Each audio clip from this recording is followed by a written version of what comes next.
Hello everyone and welcome to another episode of Mike Plays RP1. This is a series where I, as a veteran KSP player but novice RP1 player, is attempting to work my way through the programs and contracts in the RP1 mod pack. A mod pack that turns Kerbal Space Program into a much more realistic space simulator with historical contracts, realistic parts, and a real-scale solar system. And we are currently in April of 1959, and if we take a look over here at what's going on in our Kerbal construction building queue, while we're currently reconditioning the launch complex from our launch at the conclusion of last episode.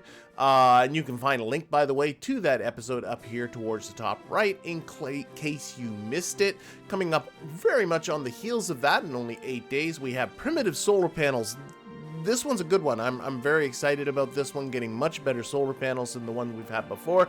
Ones we had before were heavy, expensive, and degraded very quickly, so hopefully we'll see some improvement on that front. And then we have something being integrated in our launch complex, the Explorer 4. This one is just for science, and you saw the build for this rocket last episode as well. But also, in between the two episodes, the recording of the last two episodes, I decided, I really need to get my head around Delta V budgets in this game. I've been building the rockets and then simulating them and then seeing if they can get the job done and tweaking them without really getting into the numbers. And anybody who's watched any of my other KSP videos likely knows, I mean, for goodness sakes, I have an entire math series on how to do all this stuff. I like numbers, and I really do like planning these things out. And I think I'm starting to get the tools to do that. I have 5 rockets that are now different rockets that are all orbit capable, and I have I think finally consistently been able to use McJeb in a consistent way that I can use it in very much the same way all the time. So I think it's about time for me to start collecting data. Now, I collected the data between the two episodes to try and get a feel for what is the DV cost for getting into low orbit and what's the DV cost for getting into a polar low orbit. From there, I can do the math to figure out everything else, because everything else is actually not that complicated. As long as you're not in a vacuum, things are actually relatively simple.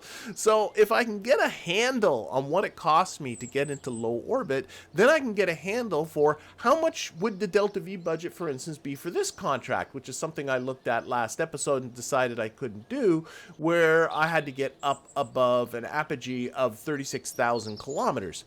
And what's the DV budget for that? I don't know. I want to be able to kind of work those things out. Now, I know there are DV maps out there.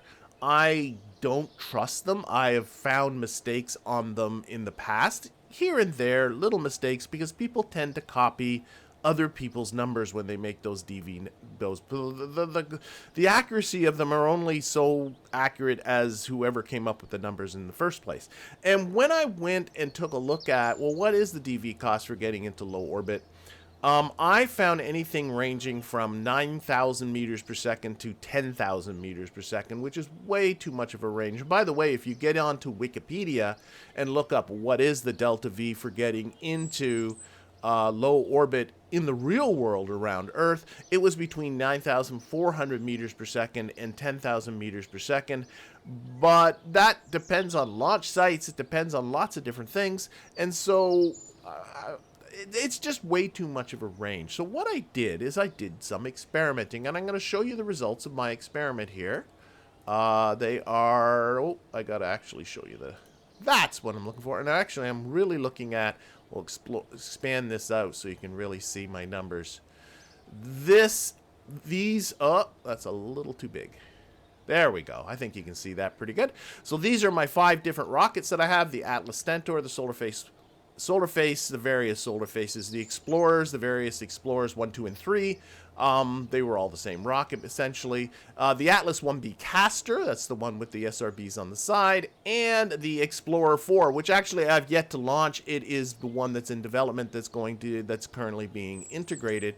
And I worked out here what's the DV to orbit, and I worked out here what's the DV to get to a polar orbit. Now, I want to explain these numbers so that people can look at what I did. So I'm going to actually do this for my Atlas 1B caster, show you exactly what I did, how did I get these numbers, and how does that translate into what the DV cost is for getting to orbit. And besides, I've been getting some advice on to how to do the staging with the SRBs on the Atlas 1B caster, so I want to kind of experiment with that as well. So what we're going to do is we're going to get rid of this. There we go.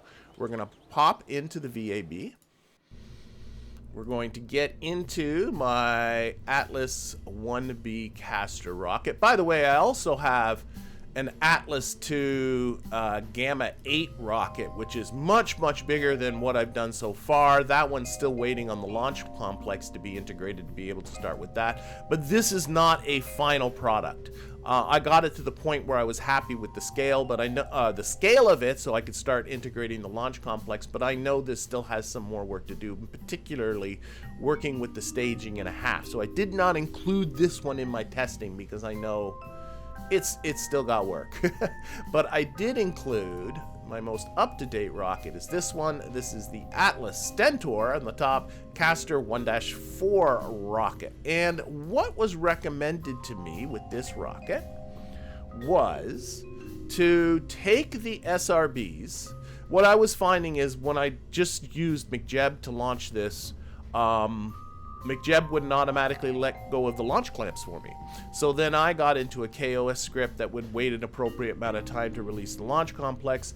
But I was getting some advice saying, you know, what you need to do is put the SRBs, these 4 radial SRBs, in with the launch complex, or with the launch clamps, I'm sorry. And then what you do is just get McJeb to stage this, and McJeb will wait for these to spool up, and then it will fire these and release the launch clamps at the same time. So we'll see if McJeb can handle it when it's set up this way. They say this is the way McJeb expects you to do it. So yeah, well, let's do that. So what we're going to do is we're going to simulate.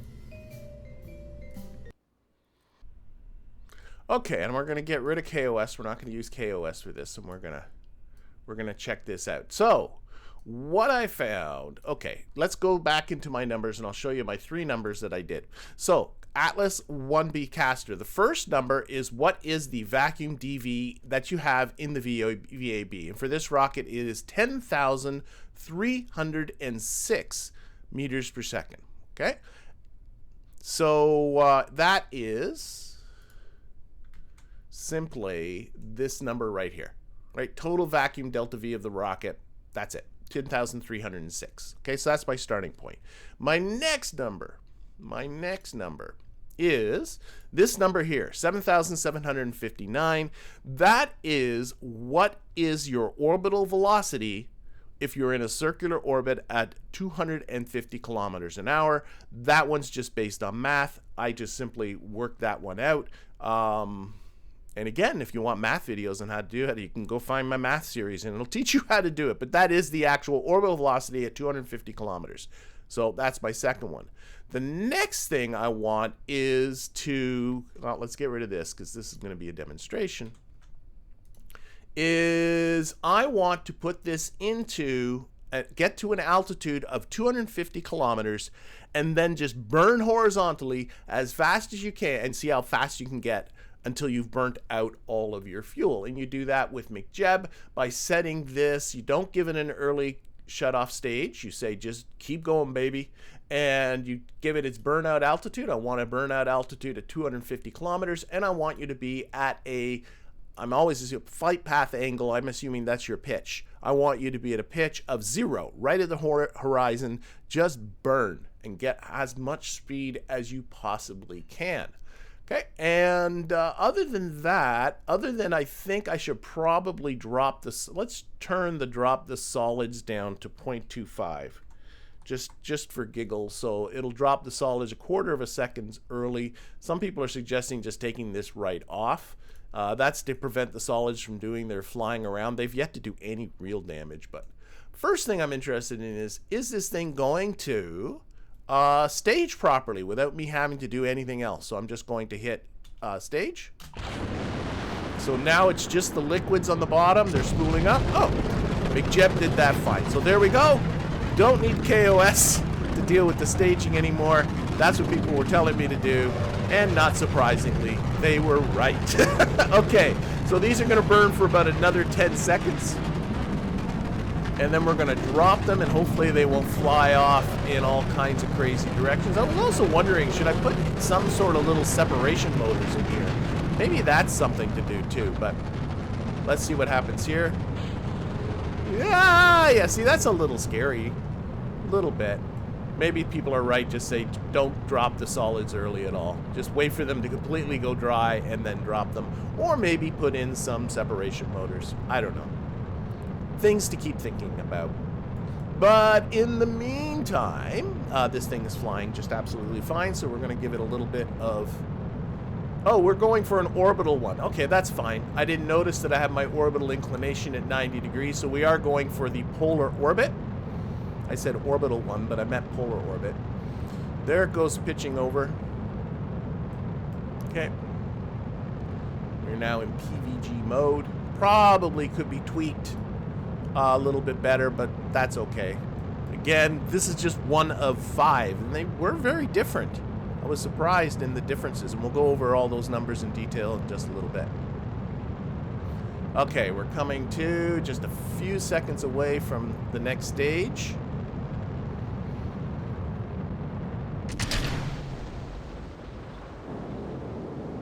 Alright, now on to the Stentor.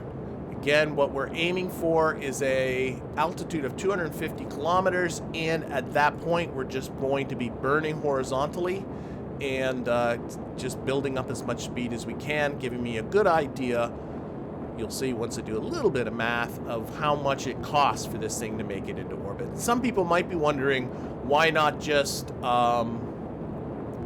set this to go into a 250 by 250 orbit and you know, and then just see how much DV it costs.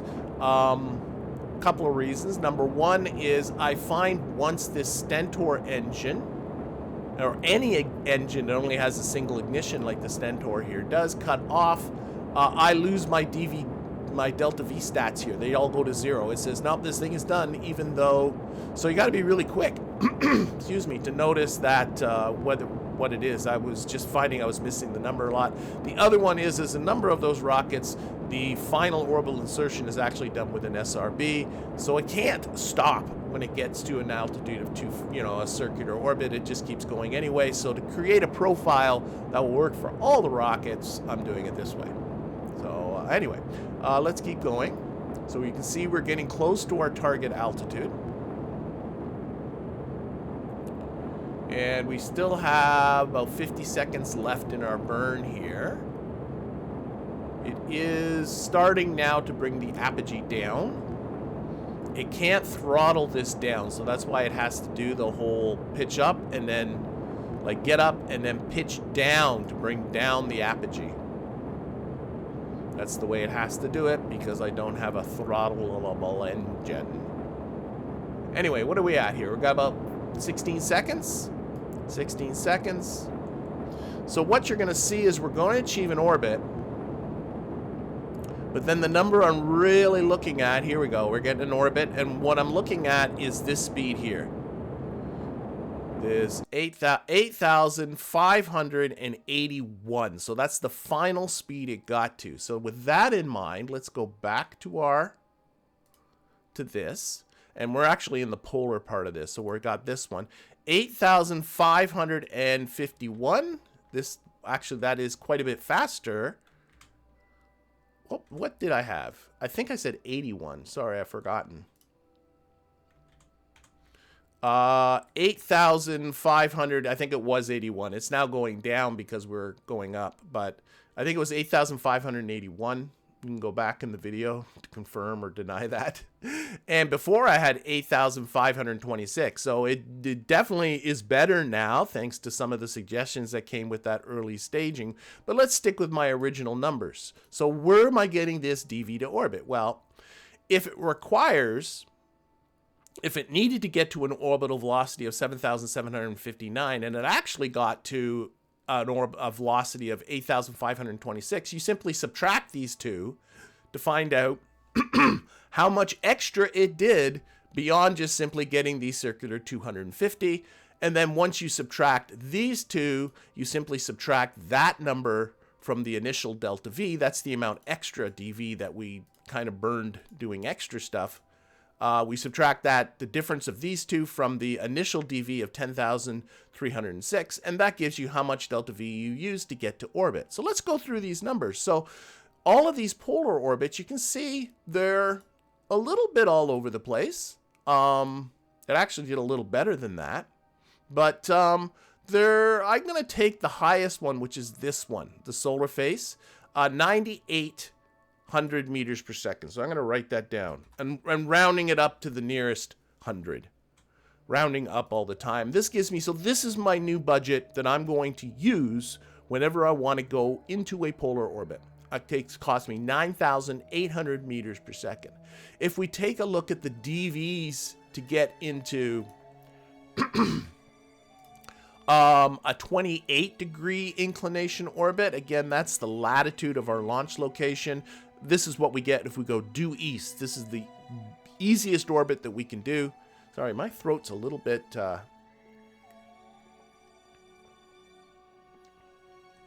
taking a little sip of some fluids, try and see if I can get the little frog out of my throat. This is going due east. It's the most efficient orbit. It's not going to go equatorial because we're not on the equator, but it is the best orbit that we can do. And you can see there's quite some variation. I mean, the Castor 1B, this is before the little improvements I just made to it, did it in 9,106 meters per second to achieve orbit. The worst case scenario was this one. Again, the solar face. It's clearly my least efficient rocket. 9,369. So I'm going to call, again, worst case scenario for my budget, 9,400 meters per second. So now that is now going to be my budget for getting into a regular orbit, going due east, and getting into a polar orbit, and everything else is going to be somewhere between those two. So I hope that kind of makes sense. And now I got a number that I'm a little bit more confident about. So let's get rid of this. And we will revert this back to here. And let's take a look at some contracts and see if we can not do some budgeting. So I have, with a number of people that requested doing it, and I finally did it, I did install this notes mod. This notes mod is like really, really nice, I think. So from now on, where this is going to be my budget screen. So my budget, and what's nice about it is I have been keeping notes to the side, sometimes digitally, sometimes on paper, but of course you can't see that. This makes it so that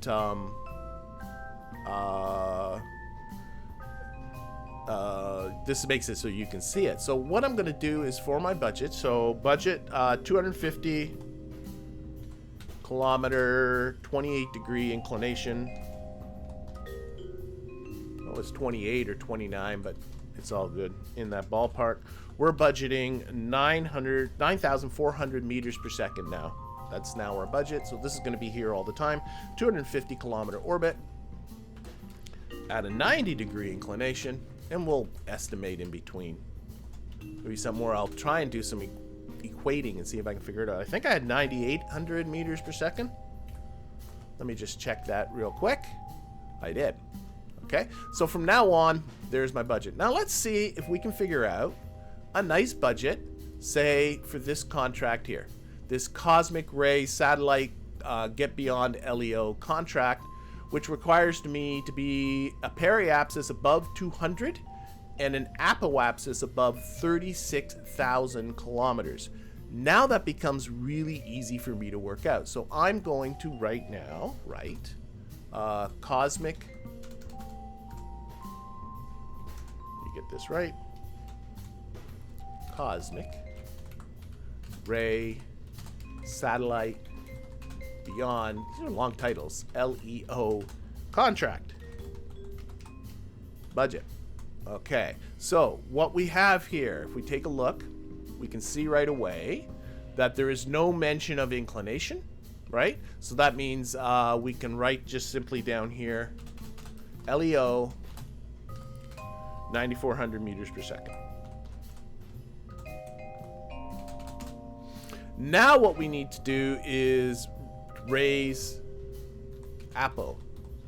How much is that going to cost? Okay, so let's assume we'll just go for the 250 by 250 because it just needs to be above 200, so 250 seems reasonable.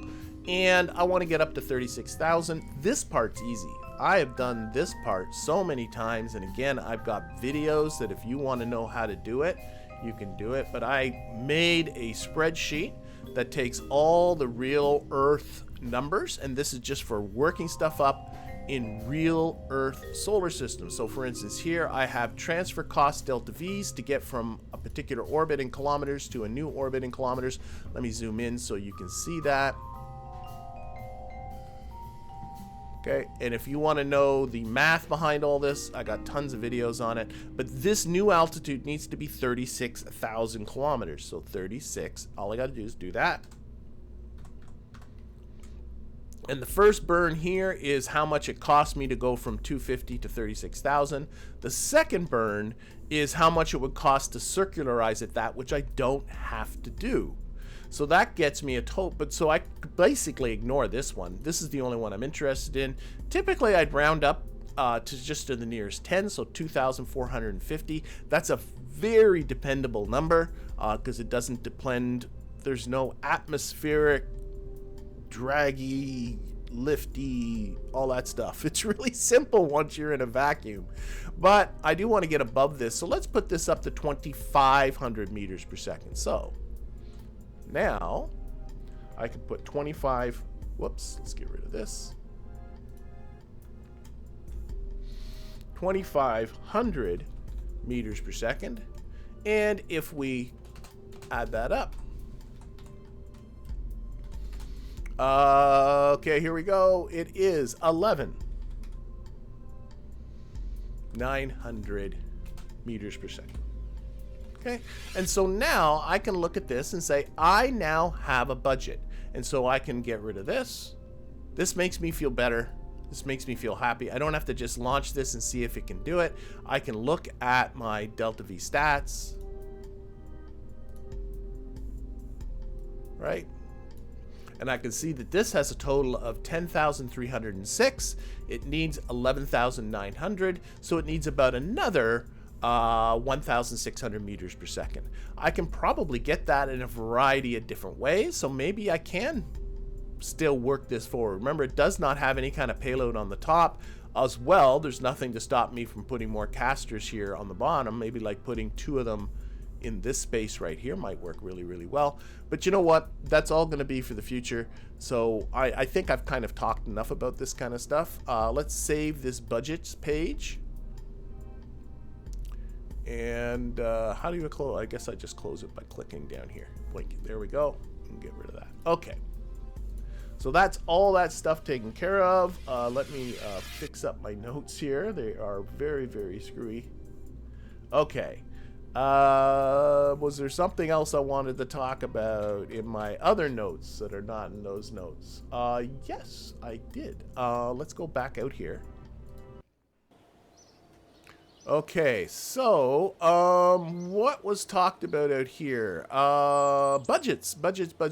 Somebody was asking me, why are you keeping all of these things in storage that you're never going to use before? And I didn't think it really mattered. I noticed this 83 funds here. I thought that was just what you got back if you scrapped them. But apparently I was being told by this particular viewer that no, this is a cost, a maintenance cost that, you know, they got to keep this thing going. So I'm going to find out if that's true or not. So we're going to open up our budget. Our budget should be better. Yeah, we have much more of a positive balance here. That's because of the program juggling that I did last time. I finished off one program, picked up 2 more. So hopefully we can start building up our funds again a little bit and start hiring some more people too. Definitely want to do that. But in the meantime, let's see. Let's take this Bell X6 and let's scrap it. So let's take a look at where we got here for our budgets. There is an integration budget. I want to see if this budget changes at all. This is the daily budget. So if I take this and I scrap it, does it just simply add to the total, this 83, or does it add to my total budget? Because if it adds to my total budget, I should just go through and scrap a lot of these guys. So let's go through this and just scrap this. I'll never fly the Bell X5 again. So scrapping. Do you want to scrap this? You will regain, 500. Okay, hang on a second. I'm not paying enough. Right now, my balance is 472. 472. Must remember that. Okay, so I get 520.79. So that's going to get added up on there. Okay. And this is still 472. So I'm not... It added up here. But this must be some sort of monthly maintenance or something. Maybe it's just not being reflected here yet. Let's scrap the U2. I don't see myself... Well, let's scrap the Bell X6. So that'll get me 2,707. You know, just for that it was worth it, isn't it? Still see the same budget here. So I'm not 100% sure now what these numbers mean. Can you look at them and it gives you duplicate ad plans? No. Okay. So maybe they are some sort of daily or monthly cost that's yet to be reflected over here. Okay. In the meantime, what we're going to do, we're going to close this. I'm going to do a little bit of time warping. Oh, I do have enough. I wrote a note to myself, if you have 4,000, do I need that? Yes. Okay, I can build another one of these Atlas rockets. These ones here. Let's do that. Or the Explorer 4s is what I'm talking about. There. So this is the Explorer 4. This is my next launch. Its job is simply collecting science. It is doing, so no contracts. It is doing, what do we got here? Magnetic scans, micrometeorite detecting, and video imaging, and cosmic ray science. It's going to be collecting all of that stuff. So we can probably now push another one of these into the queue. Yep. Excellent. And we will rename this one. If I go to integration, just to keep these separate, this one now is the Explorer 5. Oh, shoot. I pushed the wrong button. Cancel edits. Okay, back to here. We just want to rename you. You are the Explorer 5. Save. All right. Other than that, yeah, let's do some warping and reconditioning of the launch pads. And I think I should start setting myself up some research goals. So let's see or some staffing goals. This complex can hold up to 305. So let's set up the auto hire here. So let me think about this.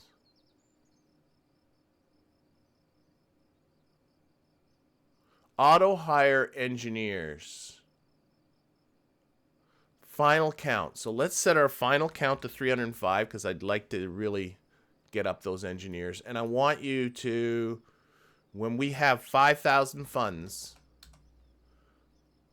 let's put it at that. So every time we get to 5,000 in funds, we're going to hire some more engineers.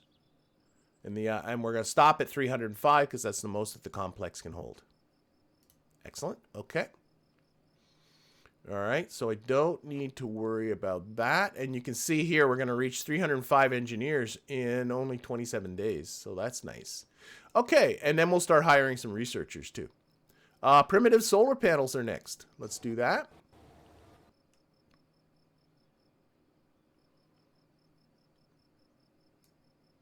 Okay, and what do primitive solar panels get me? Down here. So, primitive solar panels is, the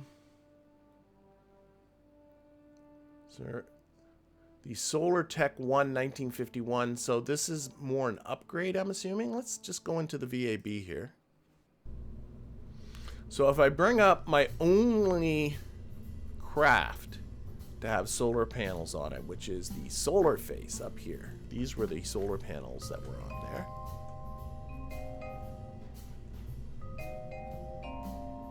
Okay.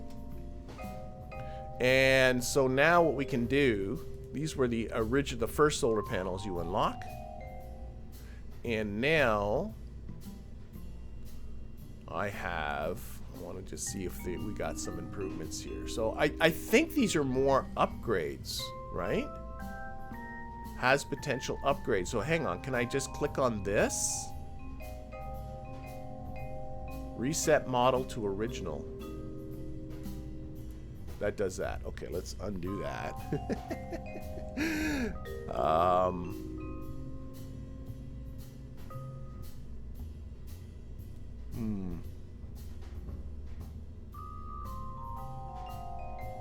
So if I grab...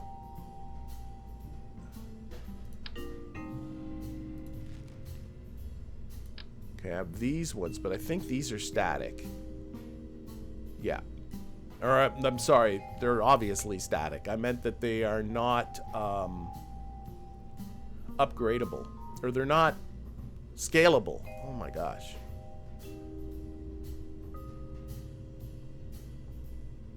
So these ones have an output. I don't know where it's coming with these orbital infos from. Output at PE 207. Oh, at Earth's? Oh my god, of course, we're not on Kerbin where everything's, the planet's in a perfect circle. We're on Earth where we're in a slightly elliptical orbit. So there is some variation in the power output depending upon the Earth, but it's in around 2 watts. This one is clearly better at in around a little over 3 watts. What about if I take this guy here now?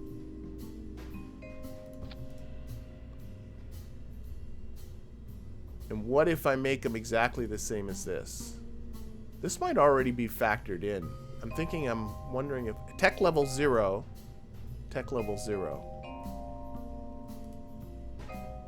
Doesn't say.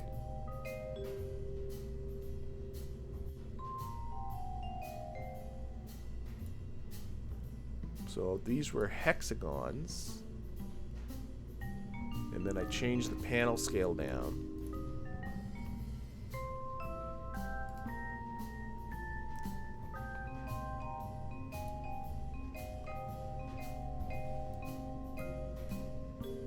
I think I might need to go into the VAB and buy an upgrade. That's what I'm thinking.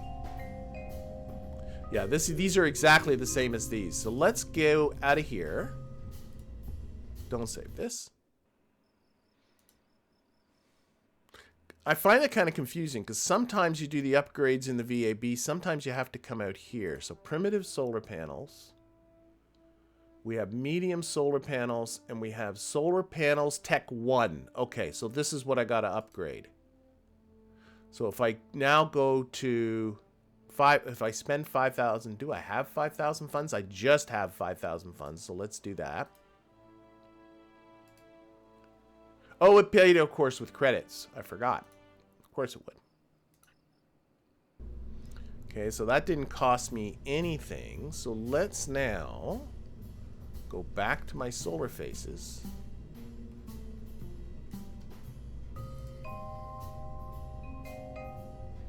I don't know if this has been upgraded. It still says around 2 watts. So I probably would have to put on new ones.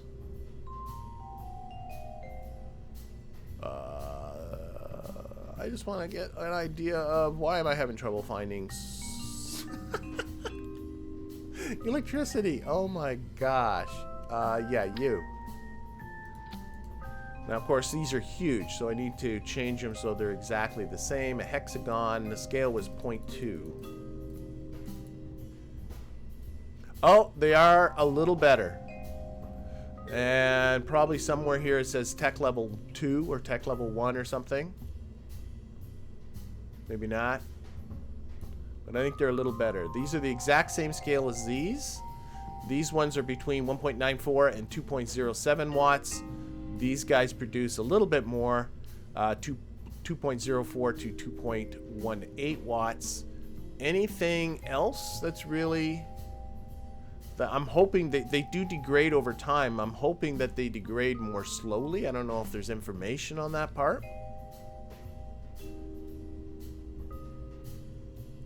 %20 degradation after 11 days. That's the new ones. I don't know what the old ones were, but they probably degraded much quicker than that.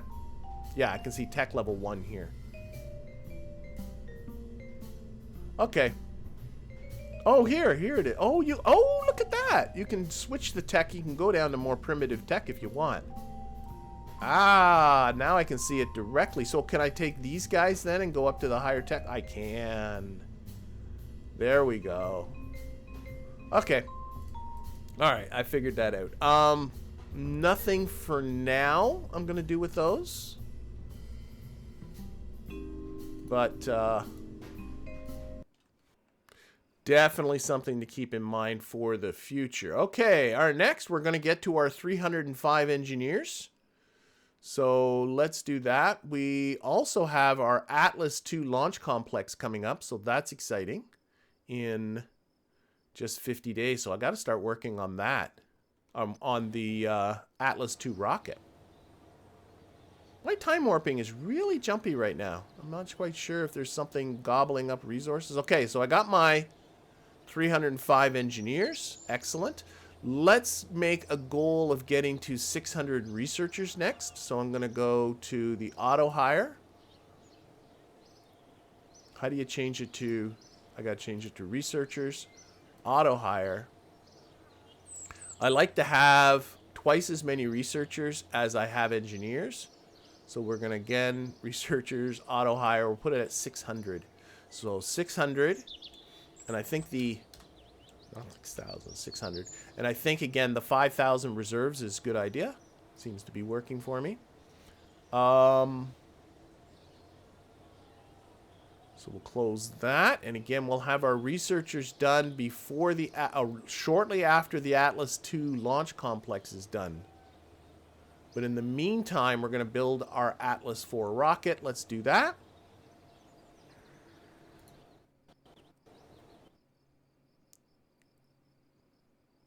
Okay, roll that out.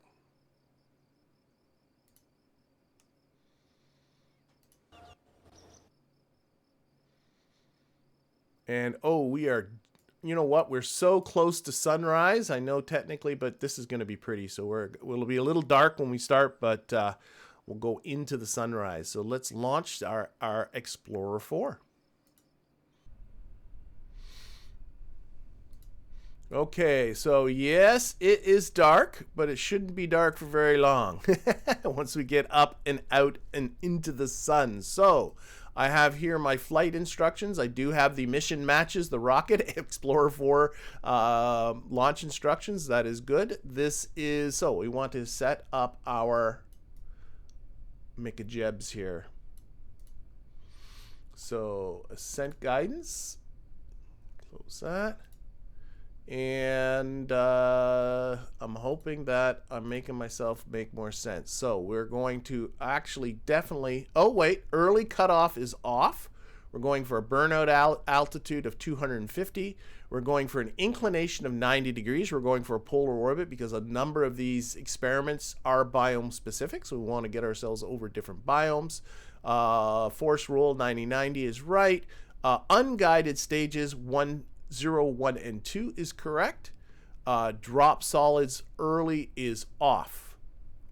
And it is. So it must have remembered this from last time. Okay, we will engage our autopilot. So the whole point of this Explorer 4 satellite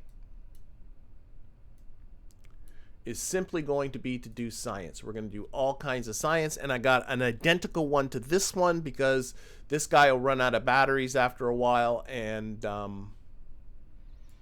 You know, maybe some solar panels might not be a bad idea, but for now, we're just going to do it as it is. So we're going to engage that, and we're going to run our orbit program. And we're going to go. Don't need these.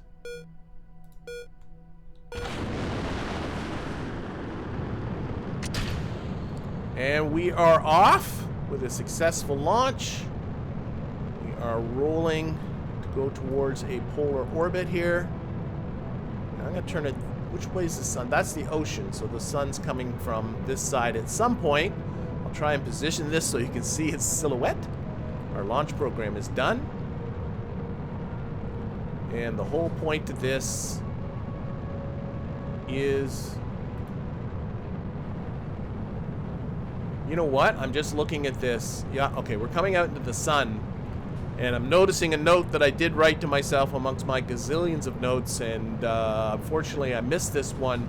And I wrote a note to myself to check the electricity in these avionics packages. And I'm noticing here I have 19 hours of electric charge. So there's way too many batteries in here. I also see a note to say to move these RCS blocks down to the bottom, or to try to move them down to the bottom. We'll do that next. Because now I'm remembering from last episode there was some control issues here, and I think it's because I have a pretty heavy payload at the top, a lot of batteries in the payload, and the center of mass of this is moved upwards, so these RCS blocks are too close to the center of mass. I think I want them down here. But anyway, we'll have to just see how she does now. Okay, we are in the sun. Oh, we lost an engine. Oh, shoot. It all doesn't matter anyway. Okay, let's... I don't have this attached. Do I have it attached to the abort action group? I do not. Okay, avionics, there should be a abort. Here, disengage. I can't. Here, X. There we go. Do I have any kind of an abort thing here? I think there's, isn't it range safety? Where's that range safety button? Range safety. Alright, so we had an engine failure there. That's not pretty. But those things happen. We're going to have to do another one. Okay, so let's get ourselves out of here.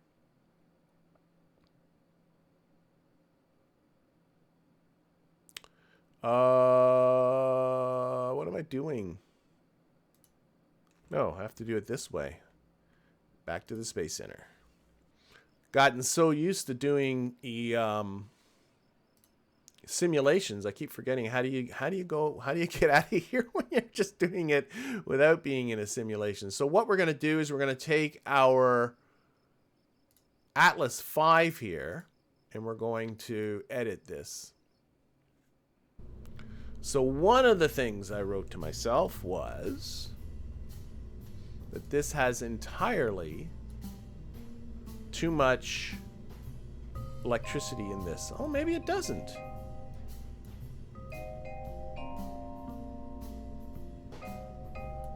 This one says 150. That doesn't seem outrageous. Let's open this up. Take off the launch. Oh, make this the root part. I'm just going to really check how long is this going to go for. Take this off. Take this off. Alright, so what's the electricity situation here? Shouldn't be perpetual anymore. Don't tell me I have to make a change of some kind. Well, I'm looking at... No, even that's... Electric charge. 3 minutes. 3 minutes and 58. Okay, no, that seems reasonable. Maybe the two were different. Okay, let's... Or maybe it's not this stage that's the issue. Okay, anyway. That there. Control Z. Throw you away.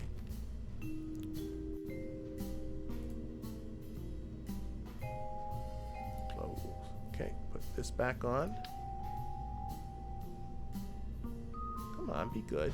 Oh, this one has the RCS blocks. Oh, I must have changed it. I must have changed it between the two recordings. Notice this one does have the RCS blocks. Okay, so this one's fine. Okay, I don't need to... I can cancel these edits then. What I should do is save this one locally as the Explorer 4, in case it hasn't been. I think I must have, yeah, overwrite the old one. Okay. Cancel edits. And we'll just go, oh, this still says Explorer 5. Good. Oh, you know what I've been forgetting about as well? I've been working on a new space plane. A new space plane to do this one. X-Plane's Hypersonic to fly at a speed of 2,000 meters per second for 2 minutes at an altitude of below 40 kilometers. And I have some ideas, so why don't we get ourselves into the spaceplane hangar and keep working on that. So this has been tentatively labeled the X7. There it is right there. Clearly still some work to be done to it. But I've been playing around with the You can see the basic idea of this is to have drop tanks that will get it up to altitude more or less, and then it'll have plenty of fuel in order to do the cruise at 2 kilometers per second. But I've been playing with the balance issues, and then somebody came up and recommended, why not just add ballast to the back of this? And I think, you know what? I think that is a very, very, very good idea. So I'm looking at this. Yeah, let's take this piece, severely shorten it. This isn't even a tank at the back here. Okay. That is fine, and we'll put these tanks here just kind of out of the way for now. And what I'm really looking at is just getting, whoops, that's not what I'm looking at, this one, is getting these two masses close to each other. And it was recommended, this one by the way is the wet mass with the fuel in it, and this one is the dry mass, and the recommendation was, why not put in some ballast at the back? A simple solution to what I'm making a more and more complicated problem. So why don't we do that? So what I'm going to do is put in a conventional structure tank, make it the same diameter as the bottom of this, 1.1 meters.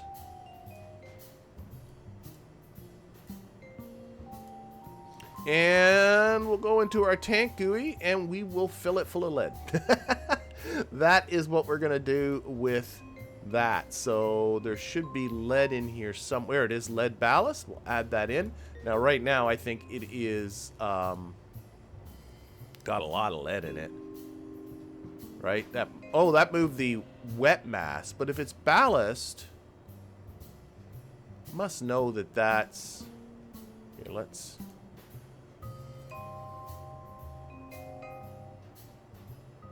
this one.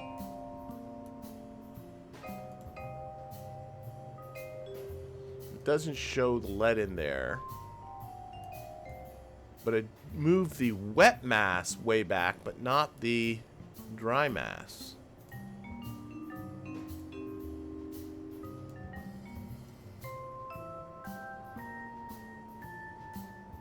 Doom doom. Yeah, I wonder how you get it not to, like, this is pure, the wet mass is 6.78 tons. Dry mass is 8. How do you make it so that it doesn't count?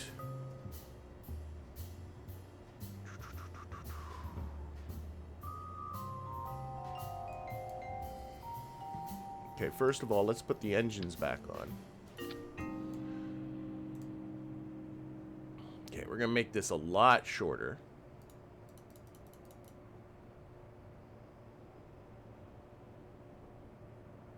So it's counting this really more towards the wet mass than to the dry mass.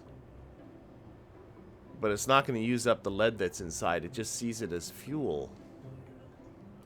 That's, how can you fix that?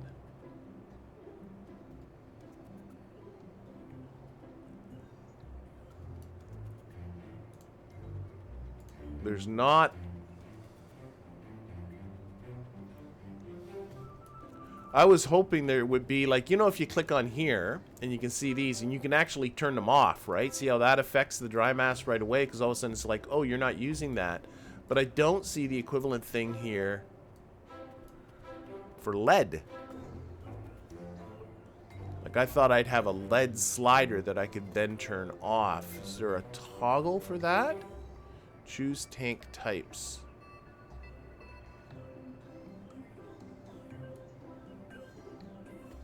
Oh, that's just the same types I can choose here. But I don't care about that.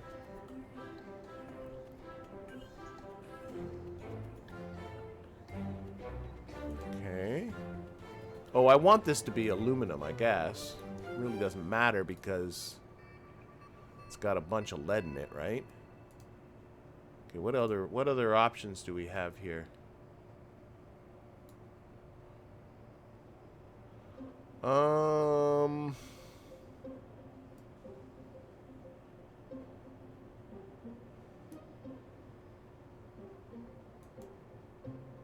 Yeah, I just wanted to make sure I was clicking on the right one. Aluminum fuselage. I don't want to fill it for the engines because there's no room in there anyway. Coloring, tank. Don't tool the tank.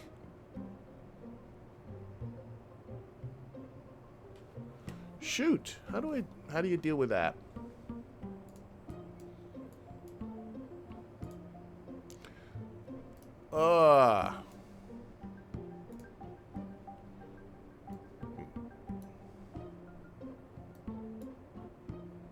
Oh, I think I might have to open up the tank UI. Do I have to put the lead back in? Because I just changed the tank type by mistake. I did. So, lead ballast. Add. Remove. But you can see how that's moving really just the wet mass, but it shouldn't be. It should be just moving the dry mass.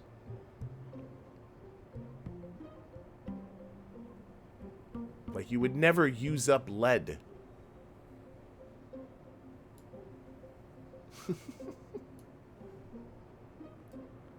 If I filled it full of water, maybe.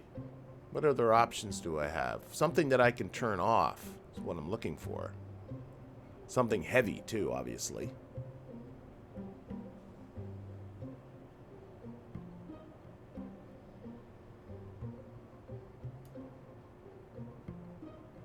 Okay, there is water. Okay. And if I turn off, let's get it back here, the water tank.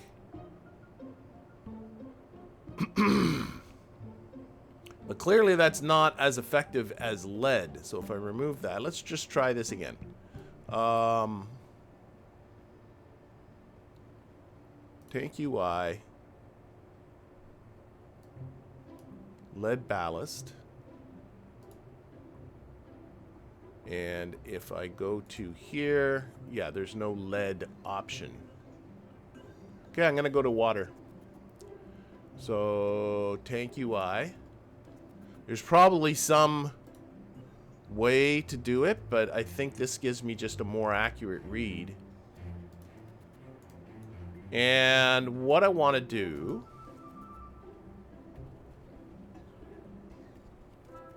let's increase the length of this. As I increase the... oh, wait. Take the... sorry. Take the water. Oh, it is turned off. So the... if I look at the mass... okay. But it won't use it up. So it should be included in the...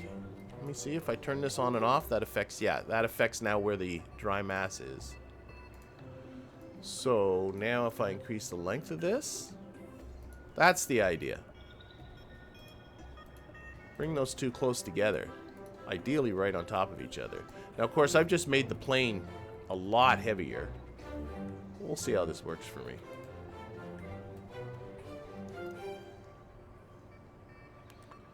Where are my DV stats? Let's get those up. In particular, what I'm looking at is our TWR. It's still pretty good. Let's put in some more fuel by just increasing the length of this. Oh, don't forget, you're going to put these guys on too.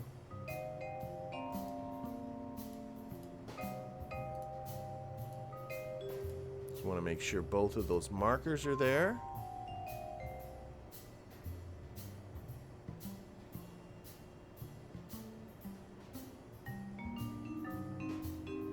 Hang on. Could I have done it here? Oh, wait. I got a new... I see something here.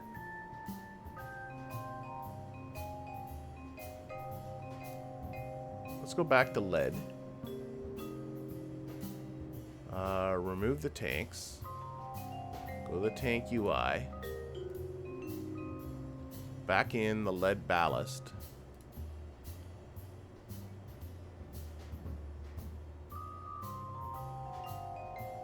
Okay. And now, if I toggle this... Ah, ha, ha, ha! There we go. Now you can get... Okay, cool. So now I can get it to see that the lead is there as ballast. That is perfect. Now, obviously, now I can bring the length of this down. So this is done through RCS Build Aid. Let's bring the length down. Oh, this is perfect. Length up. I can now fiddle with the utilization.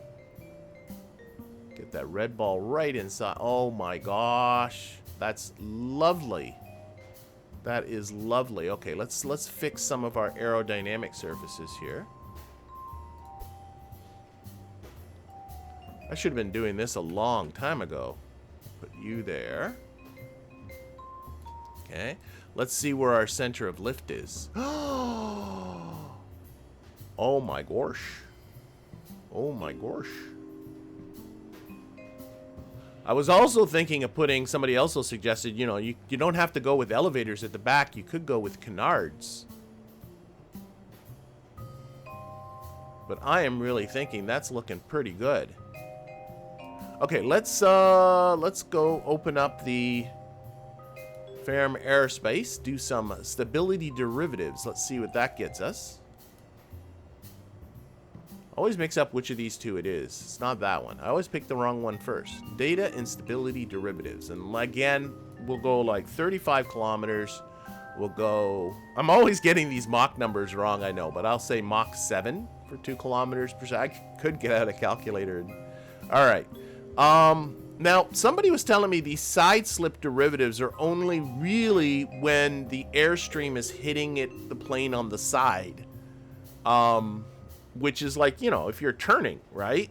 And then that will create, like here, change in yaw. So you got a yaw, you know, when the airstream's hitting. But when I'm going up at the top part of this atmosphere, I'm just going straight. I'm not going to turn. So I shouldn't really worry about that. Now, this one, change and pitch up angular acceleration with respect to Z direction velocity. Okay, so pitch up angular acceleration with respect to Z direction velocity. Should be negative. So Z direction, I'm assuming, is up and down. So basically, as this is going up or down, there is an pitch up angular acceleration. It wants to pitch up. Ah, yes. It wants to pitch up. So that means we want to get the mass a little bit forward, or we want to bring the lift a little bit back. So let's see if I just simply move these back a little bit and then do that again. That get better or worse? I think it got better. Got to be a smaller number. It should be a negative number. So we're going to move this back. Whoops. There we go. Move these back a little further. I think it's getting better.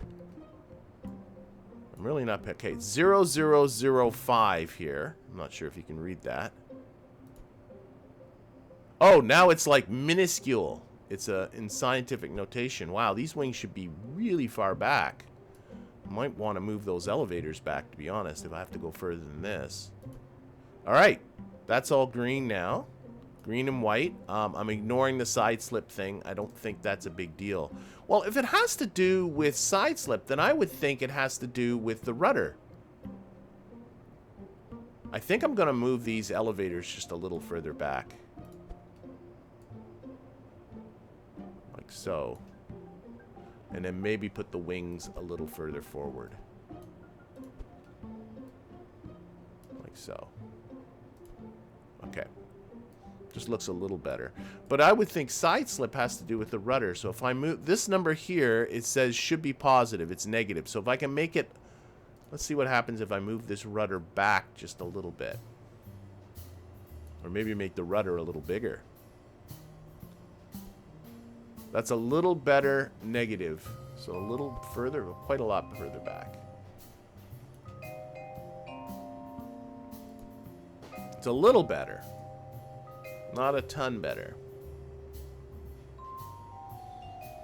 Alright, I'm going to go with that.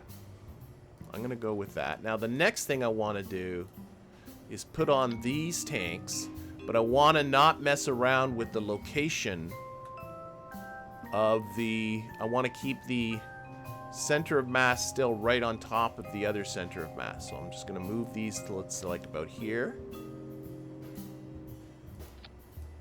So I would think... Oh, wait, except I put them on the wings. I don't want to do that. Yeah, I could do that, actually, to be honest, but... Now, that brought the center of lift up a little bit. But I'm hoping that won't be too problematic. Get these tanks up so they're not clipping into the wings. That looks okay. Alright, we're going to go for this. We're going to go for this and see how she does. So, let's see. We've got to put the decouplers separate from the motor. We have a takeoff TWR of about 1.1. Again, we're airdropping this, obviously. And we have 1,770. And I could easily make this tank quite a bit longer, but let's give this a go. Let's give this a go. So we're going to close RCS build aid. Put the lift off. That can go away. This can go away. And I think I'm going to simulate and see what happens. There's no landing gear on this, by the way, yet. I can't practice that part of it. So, you know, one step at a time. So this is just the flight part of it. We'll deal with landing gear and that later. So simulate. Let's go. Okay, clearly all this stuff is nonsense. We cannot see everything, anything at all, because we are in the sunset. But maybe if I do another simulation, I'll push us forward in time so you can see. Light up is... But maybe once we're in the air, we should be able to see. So let's see. We got to do a simulate. And yeah, we'll just go with all of those. Let's do it. So launch. And engage our motor at some point. There we go. And pitch up. We're already falling. I don't like that. Okay, I am now pitching up as hard as I can. And it really wants to go nose heavy on me. So I clearly need to bring the lift forward. We'll keep going with this for a little while. Now, let's make sure the fuel priority is working. It is not. It is draining the whole wrong tanks. Let's up. Why? These should be... Oh, enable cross. Okay, let's redo this. Revert to the editor.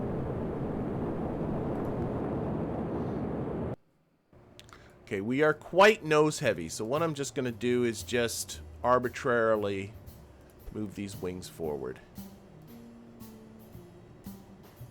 We also have not enabled this crossfeed yet, so let's enable the crossfeed so that we can drain from those tanks. I don't know why I got two of these. I need only one, so we're going to just remove one of those. All right, let's save this. Let's simulate, and let's add in a few hours onto this. 3 hours, so that will be in the daytime, not just sunset. Okay, boom-bitty, boom-bitty, boom-bitty, boom. Yep, let's do it. Okay, Shift P and P, and go to here, and launch.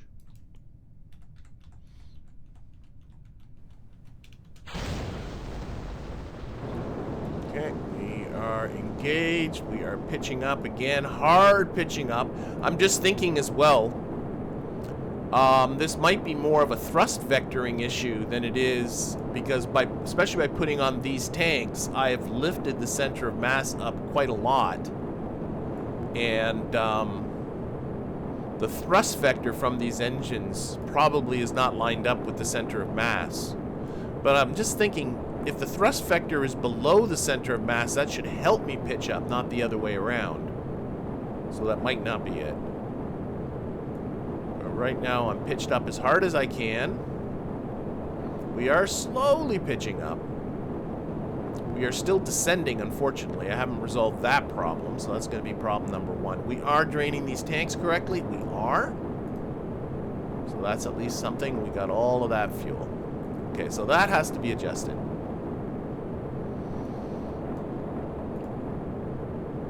Those are full pitch. Might still put some elevators on it. I don't know. We'll see. See what we get. Okay. Pitching up still. Do have to pay attention to our altitude. And our speed. Let's level off. Whoa, there. Okay, it's holding that without a problem, which is kind of amazing. I've just took my hands away from the keyboard. I'm just holding at this pitch and letting it build up some speed.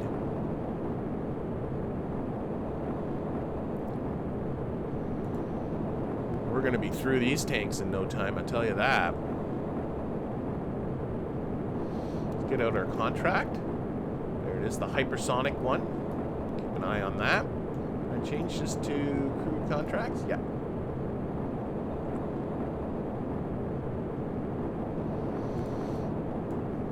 The staging, thanks to the smart part, should happen automatically.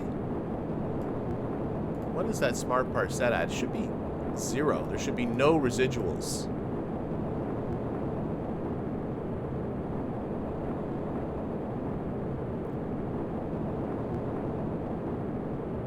Okay, how are we doing here? 20 kilometers. Picking up speed.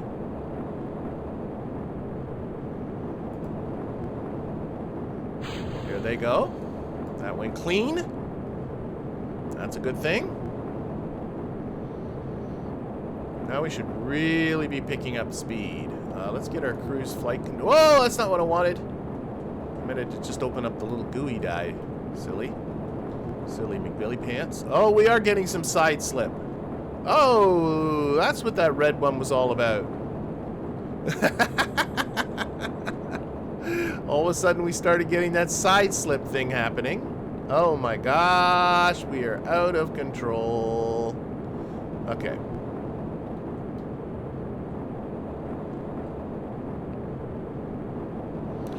Oh, we're semi in control, but upside down. Oh, now we're back. Okay, I'm gonna revert back. Let's look at some things. And that was a side slip deal. All right, let's adjust that to be 0%. Save.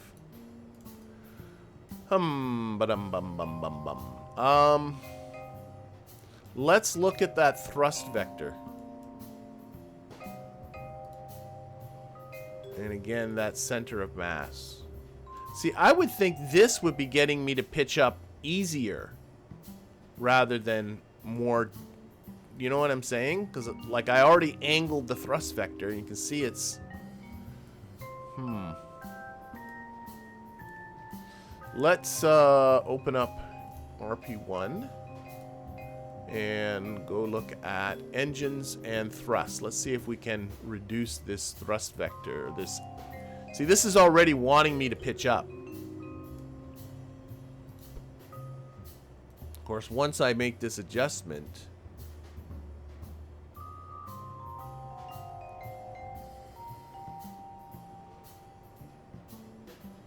there we go.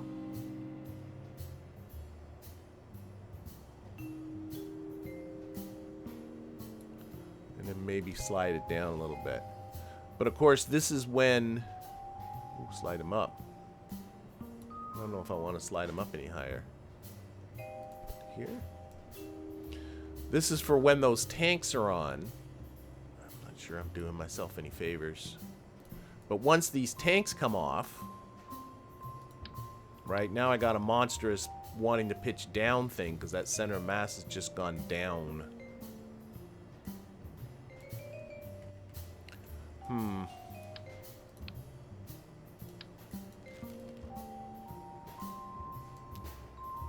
Well, we'll try things and see how it goes. Let's try the old Ferram. So we are maybe doing like... Let's set this to altitude of 20 and Mach 1.2 or something like that. Got this one red. Change in Z direction acceleration with respect to X direction velocity should be negative. Change in Z up. Oh my god, I don't know.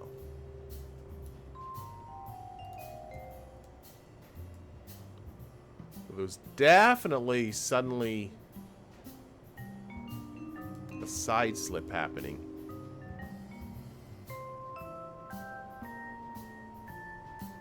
Saving this. I'm inclined just to try it and go by. I really find I do better just going by feel.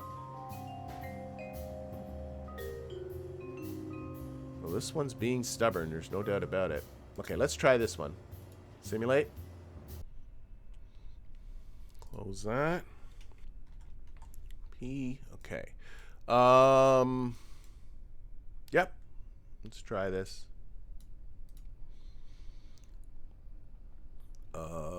Launch.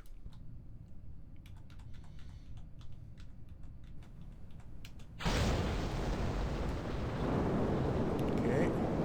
Pitching up. Hard pitch up. And it doesn't want to pitch up. And we are coming down.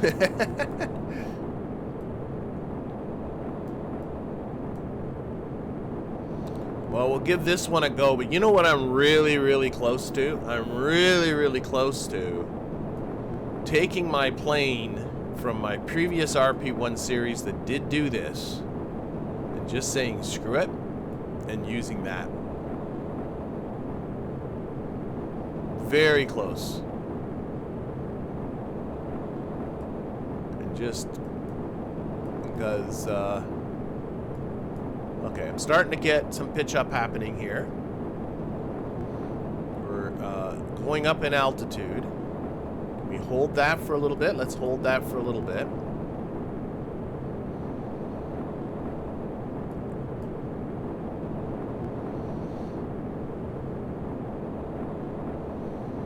Try and pick up a little bit of speed. You can see how hard these elevators are pitching up just to kind of hold this attitude, but hopefully as we pick up speed, this will get better. Of course, we're using up the fuel in there. This fuel is all still here, yes.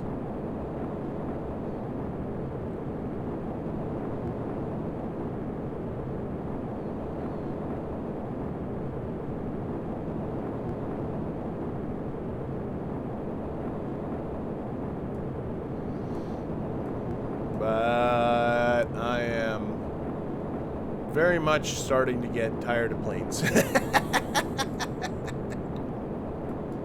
I find all this stuff way too fussy.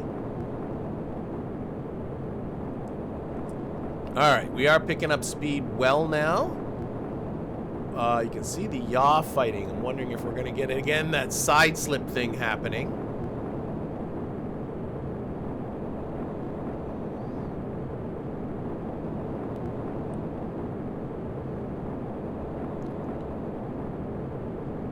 Right? How close are these? They're getting there. Those will be gone in just a little bit, and then we'll see how we do.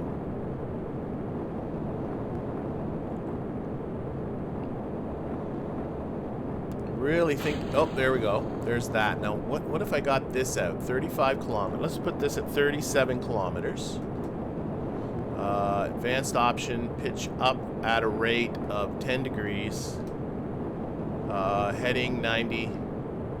Vertical motion, that. If I just do that. What are you doing for me? Oh my god, Oh, I turned it to 90, you dope. It was doing so well. My heading is 270. Oh, that can be totally blamed on me. You were doing so well.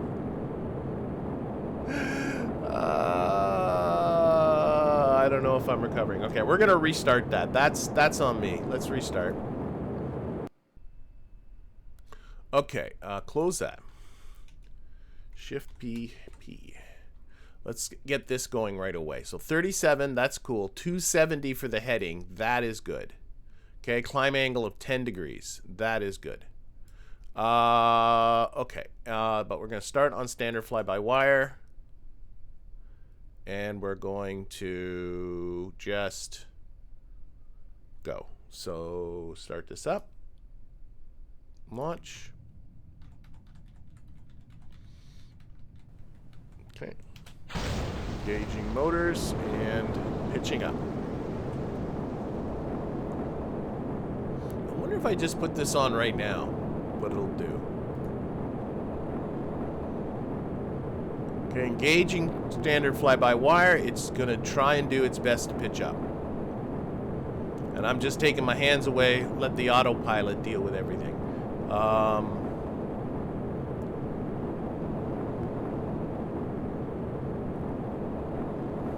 Yeah, I do have it set to get up to 37 kilometers, so... we'll see what it does. We'll see what it does just on the autopilot, rather than me. I do have a waypoint I can aim at, too.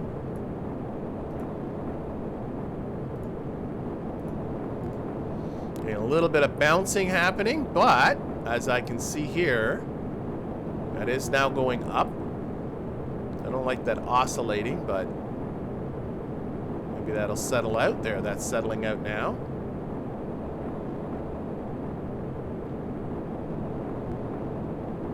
Speed is beginning to increase again.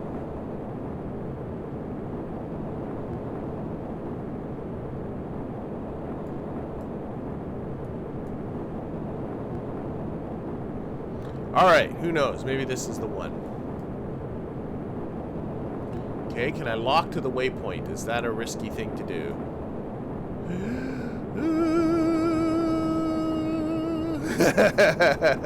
Okay. There we go. A little wobbly there, but seemed okay. Okay.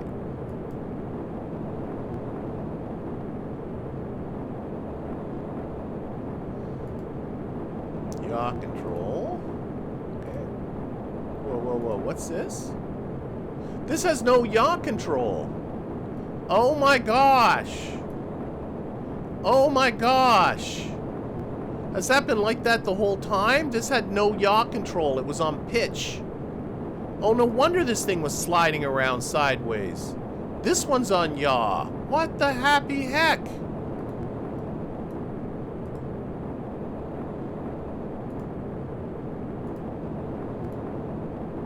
Okay, that's on pitch. That's on pitch. That's on yaw. This should be roll. Oh my goodness. These should be yeah, these are just flaps. Oh my gosh. Well, that might make way more sense to why I was having so much trouble flying this thing. Oh. It's the dumb stuff that always gets me. It's the dumb stuff. Okay, right now, doing okay. Doing okay.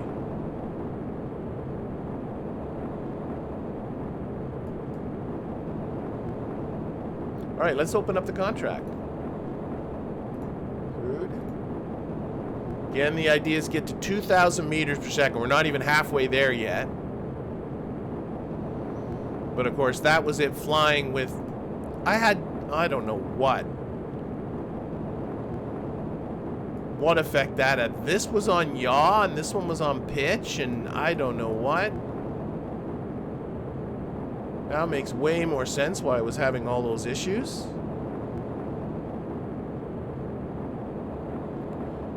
It is pitching up, because let's see what this is like when we get to the top. Okay, we're level. Whoa, whoa! We have lost control and things are exploding. All right.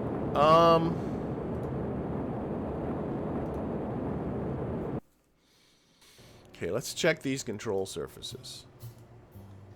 So, standard control surfaces. You are for pitch. I agree. You are for pitch. I agree. Standard control surfaces. You are not for pitch. You are for yaw. That's still on pitch. That one changed to yaw, so these two are like connected together somehow.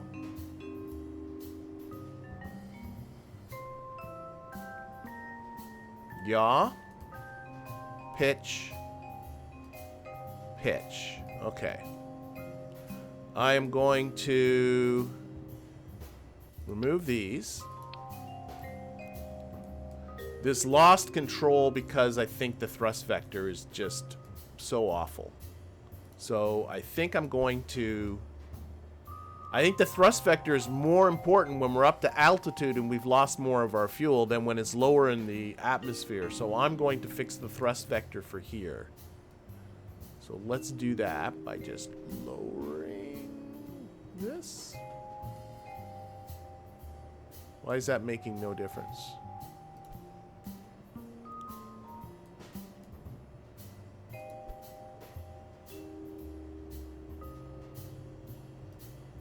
There it goes. Okay, let's get the tilty tilt going. So it wants to pitch forward, so I need to actually tilt these motors down like this. Wonderful. Okay, let's get this up. Okay, we're going to try and have a really good thrust vector here. Now, this should not matter too much when the tanks are empty, because I do have a little bit. Not too bad. I know what I can do to fix this. This is a good balancing trick. Take the fuel out of that, and now play with the utilization here by moving that. Try and bring that torque. That's interesting. Okay, and now put the utilization back. Oh no, that was a bad idea. I see what happens here. Okay.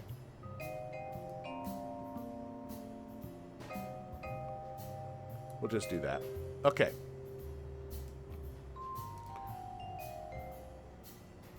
So as the fuel empties, there's a bit of a torque that way. A bit of a wanting to pitch up. Maybe move this motor just a little bit. So we gotta move it up a little. Now what happens if the fuel's back in?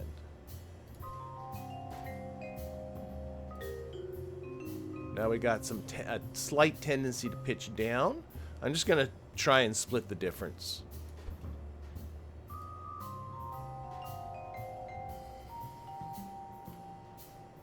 That did more than split the difference.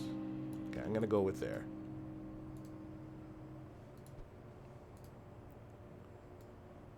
That flips it. No, it doesn't.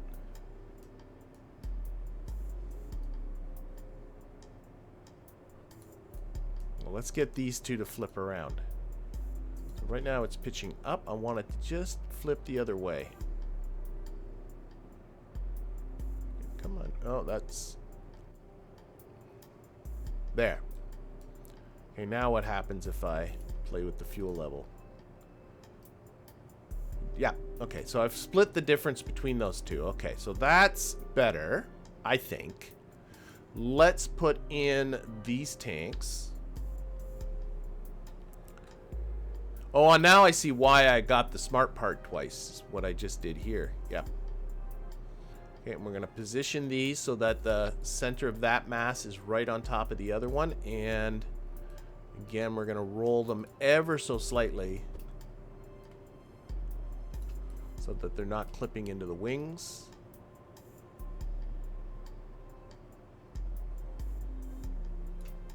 Okay, I could maybe move the wings down a bit.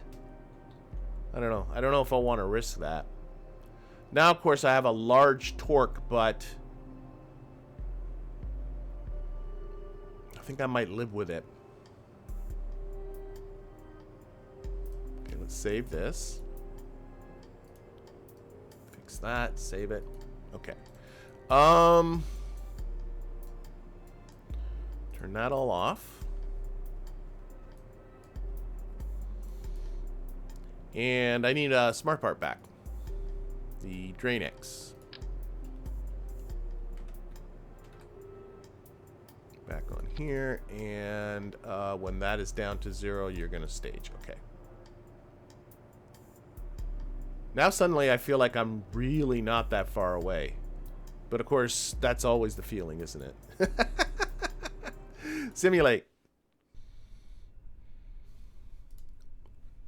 Okay, Shift P and P.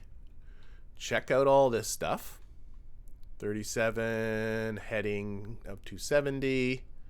That's cool, that's cool, that's cool. We'll turn on the waypoint right now while I'm thinking about it.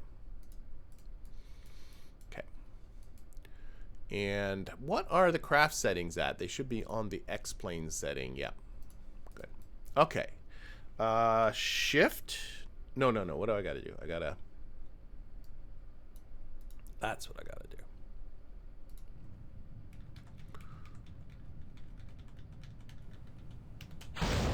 All right.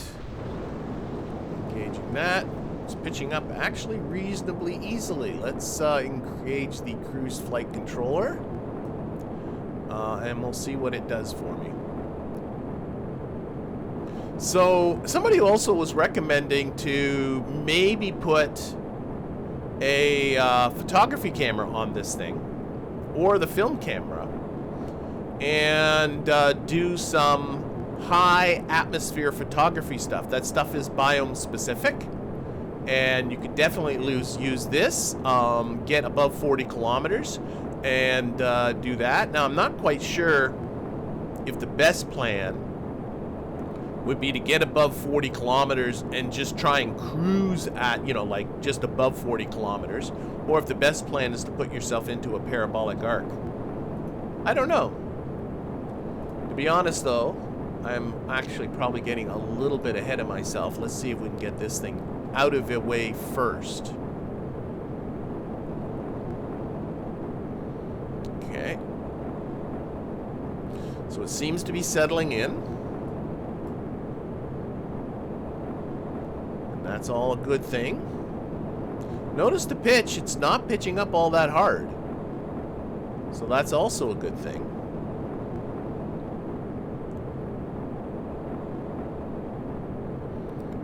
And yep, tanks are draining the way they should be.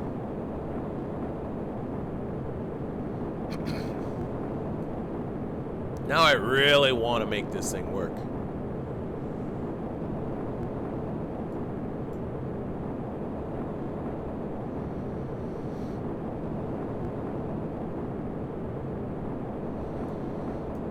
Really do. Actually, pitch is pretty neutral. Pretty neutral right now. Let's see what happens when the tanks are gone. I was expecting it to be worse.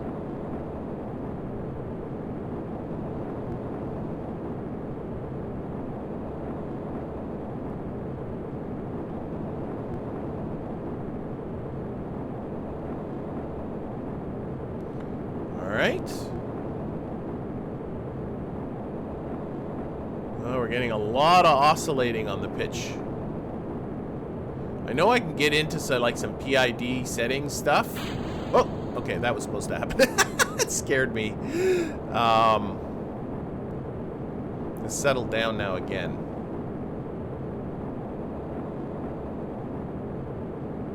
Alright. I'm going to keep it on a heading of just 270 and not lock it to the runway. Alright, still got a lot of speed to build up though. Just getting over 800 meters per second. Again, the goal is 2,000, so got a long way still to go. But job number 1 is just getting this sucker to fly. Again, although there's like this fluttering happening with the pitch, what I do like is that it's fluttering around the neutral position. So I'm hoping that that is a good thing. Still building up speed. Haven't gotten to altitude yet. I'm debating whether that's part of my problem, is maybe I should be working to get to altitude over speed. I don't know. Should be attempting to level off at 37 kilometers. Oh, it's starting to level off now. So it's really, really starting to pick up speed. Okay, just getting to 1.5 kilometers per second. And then I'll be lowering the throttle, and I'm going to handle that manually. Let's start lowering the throttle now. Getting some warnings. A little bit of dipsy doodle happening there. Let's get up. Come on, up to speed. I was fiddling with the throttle probably a little prematurely. Okay, let's bring it down. Oh, we just ran out of fuel. But now let's lock this onto prograde. Now we're going to test its glide capability. Putting on more fuel should really be the least of my worries. What am I doing? Lock it to the waypoint. Let's get down to... Oh! We just lost it there. Something blew up. Wow. It is not stable up here. I could put RCS blocks on it to help with that. My previous X-planes had RCS for up here. Maybe that's not terrible. We are falling. Let's just see what it does. Oh, it's still trying to stay at 37 kilometers. Let's get down to 20 kilometers. 30 degrees drop. Let's see how it handles all this. Locking to the waypoint certainly does not look like it's doing that, and that is a precipitous drop right now. Let's deploy flaps. Oh no, we're not going that. We're going pretty slow. I just want to see what it does. Just see what it does. Seems to be trying to get some control. I'm not quite sure what blew up. Something blew up, but I don't see what it is. I really don't. Oh, it could be a little piece like that.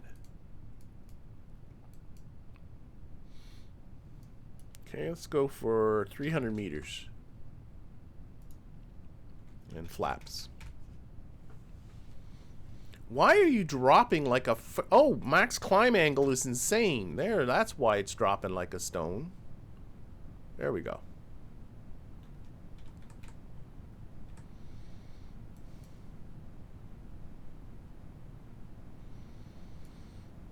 I don't think I'm that far off. I think what I'm going to do is just make this tank longer.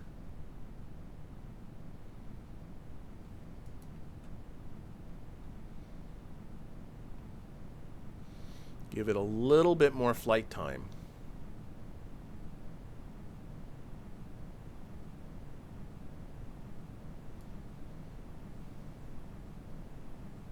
Well, right now I just want to see how she performs as a glider. So we're coming down pretty frickin' steeply. Let's level off at a kilometer.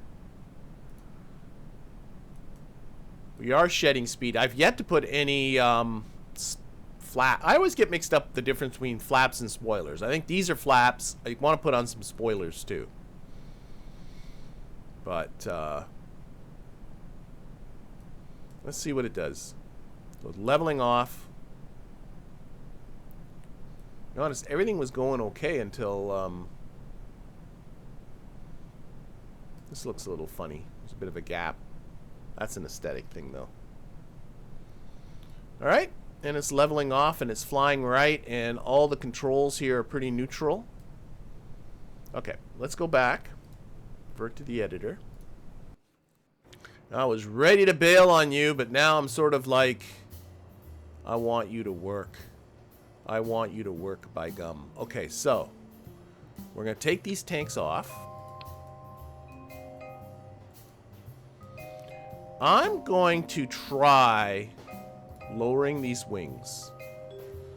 So mass lift. Oh wait, and not you. You. I'm gonna try lowering those wings. I could in turn also raise the elevators to kind of balance that, but this will allow me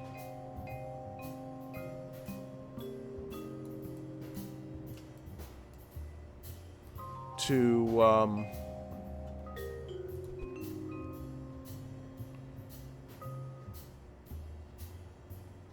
we can adjust the motor too in a little bit. Raise the elevators, lower the wings, but this will allow me to get the fuel tanks. Oh, be careful though, the fuel tanks will clip with those elevators, so maybe I shouldn't be lowering these too much. I want to get the fuel, the drop tanks a little bit lower. Well, maybe I shouldn't worry about that too much.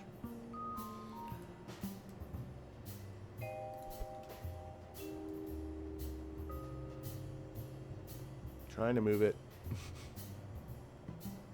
There. I want to make that tank longer, so I'm going to take a look at, let's close this. Delta V stats.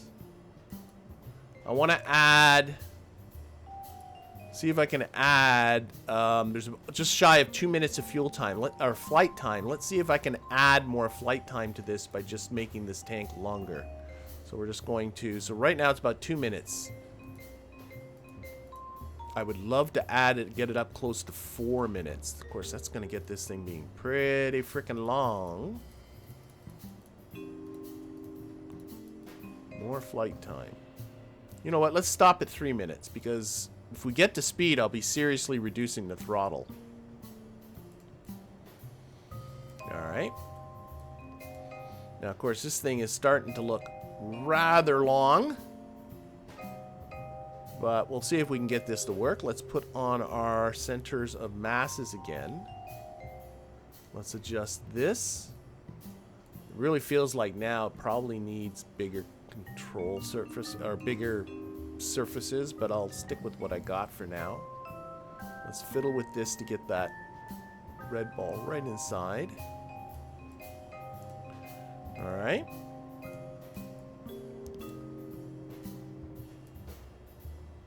How about the torque numbers? So if I turn down the utilization on this tank, I don't see torque numbers.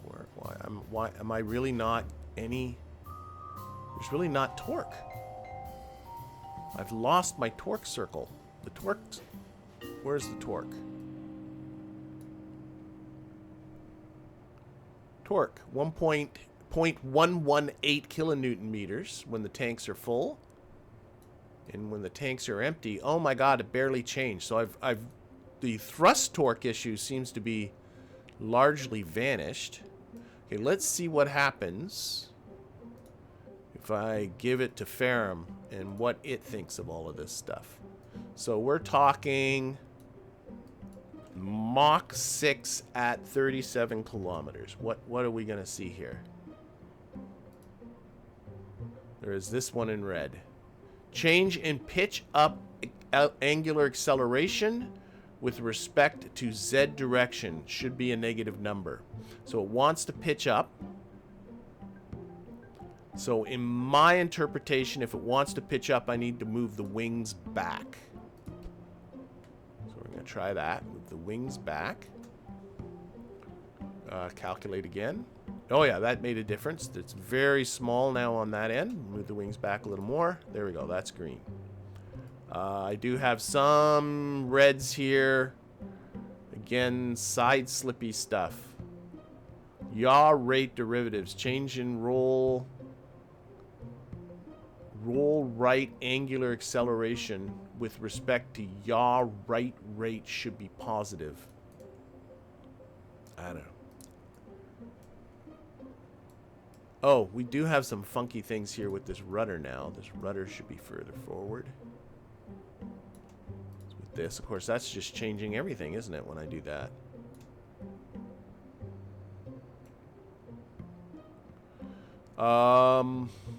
Let's do this one more time. Yeah, seems okay. All right, let's put our center of mass back. Let's put this tank on. Every time I take this tank away, I keep losing my... And let's put on... There we go. That's what I'm looking for.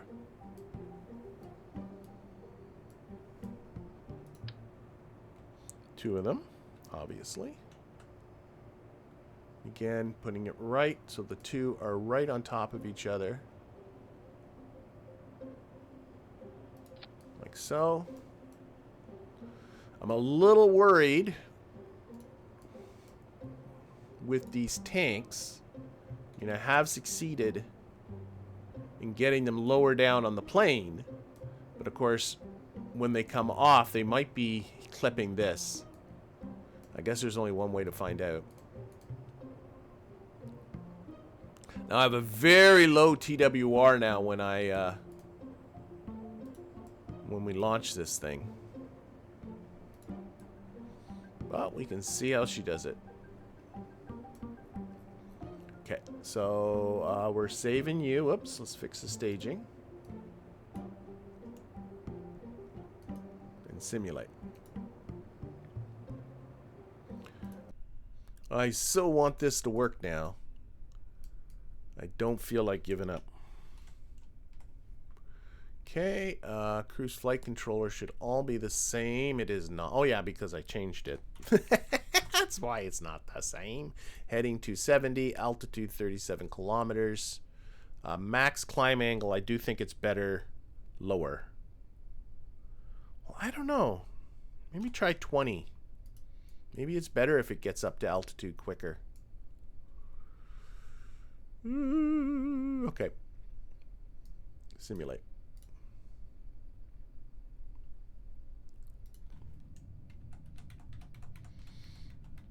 Okay, come on.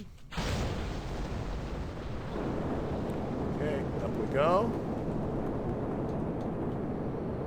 I'm pitching hard up. I'm just gonna hold on to this for a little while.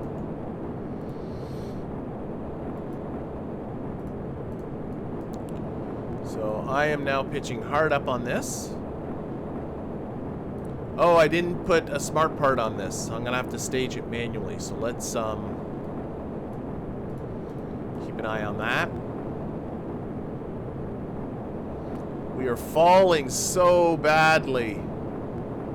This thing is too heavy now.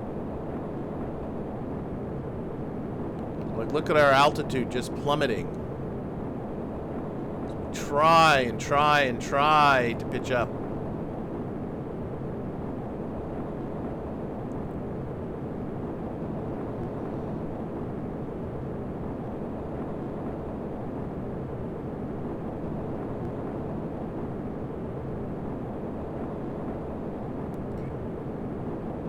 Okay, at least we're going up now.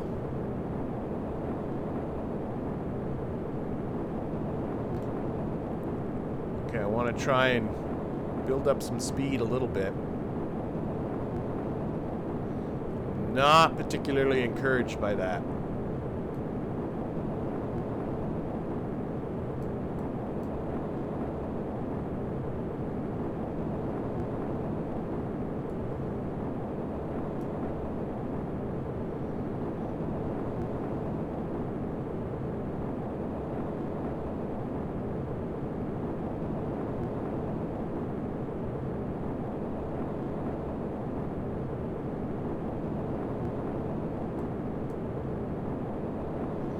Okay.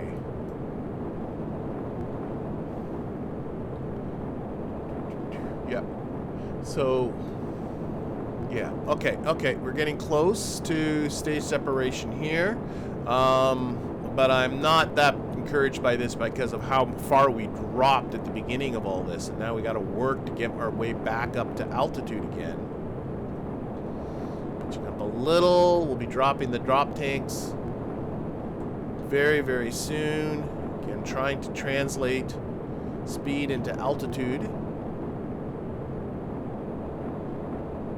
Okay, they're dry. There they go. Didn't take out the elevators with them, so that's a good sign. Okay, let's engage the cruise flight controller. Alright, that's alright. Let's increase our angle of attack a little bit. 30 degrees. Try and get up to that altitude.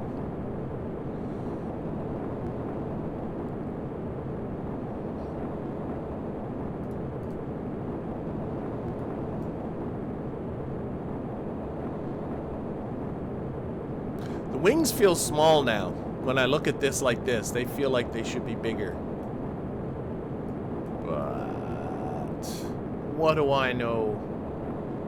Not a lot.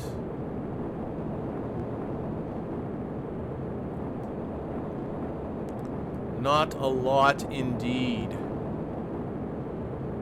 Okay, we are getting there though. Oh my gosh, it's fighting to sort of... Ah, dear. It was pitching up too aggressively.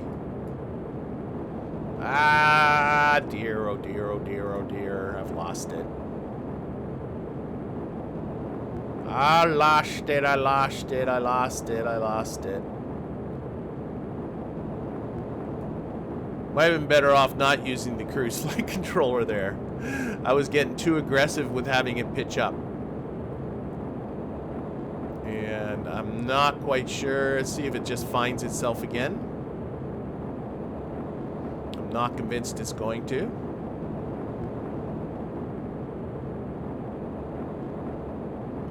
Oh, we're falling bad. Okay, let's revert back to the editor. Let's think.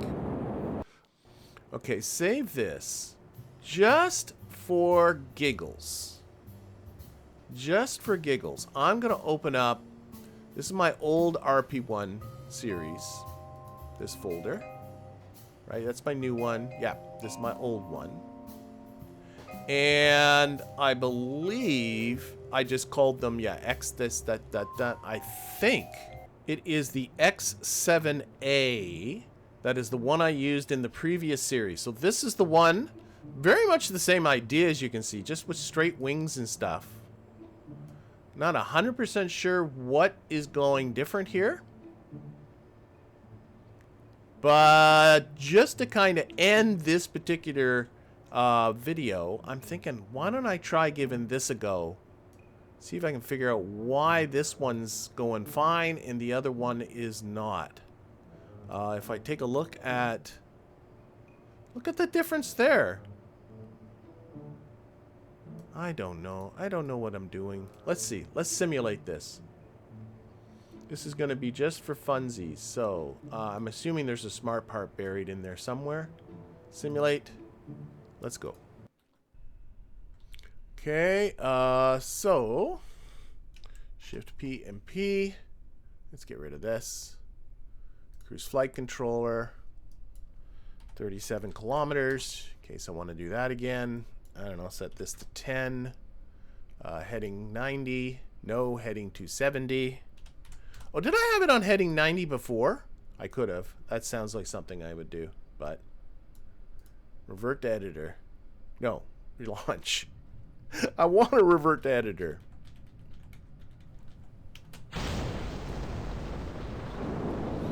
Okay, so pitching up.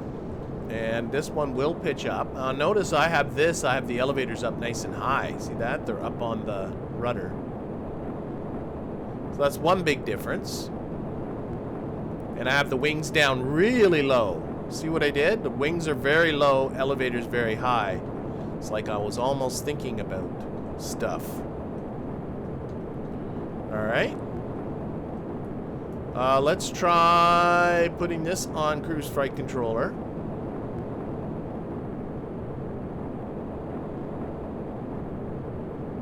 Seeing what you'll do for me. Why it did the little nibbly knobbly there. Keep an eye on these tanks. I think there must be a smart part in here, I think.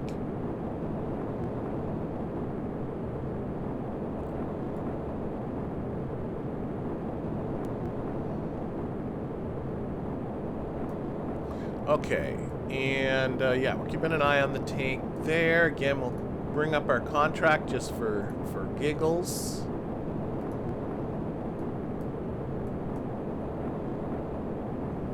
Okay, we'll give it a little bit more of a pitch up, 20 degrees. I'm not going to go to 30. Oh, I don't have the vertical motion on, for goodness sakes. Okay, I don't think that was a disaster. It was just doing level flight for me. Let's put in some vertical motion on this. I didn't have the vertical motion turned on. Oopsie McDoopsie. Okay, let's put this down to 10 then. Okay, 15. I don't want you to lose too much speed is what I'm worried about.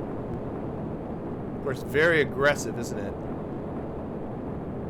Alright, let's settle down on that. Well, this might not be the best test in the world because I was going at level flight for a while. But I mean, at least she flies. Not as neutral, see, it's pitching up. Pitching up a little bit.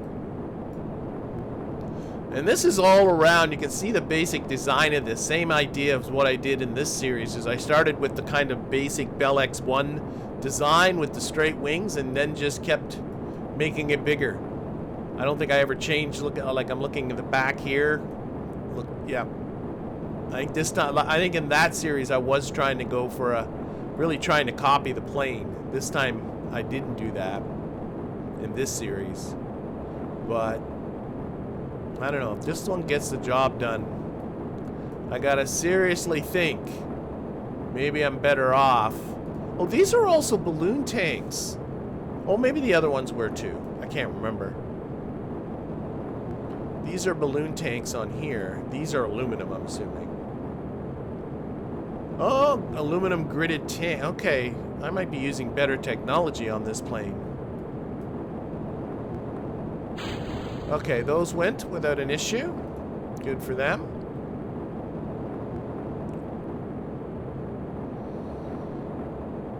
Now we're just building up, getting up to altitude.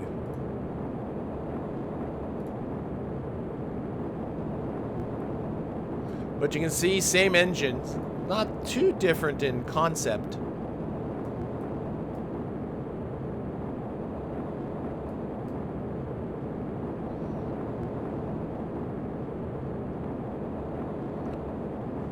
Okay, we're at 29 kilometers.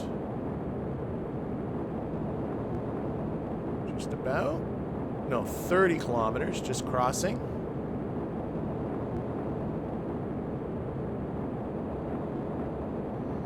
Starting, I think, to kind of level off. I'm not quite sure what it's... Oh, it's probably moderating the angle of attack a little bit, isn't it? Craft settings. Yeah, we have a moderated angle of attack on. That might not be a bad thing. I had that off last time and it flipped around backwards. So it's not exactly climbing at a super high rate. But then again, we are closing in on 1,200 meters per second already. We're not halfway through our tank.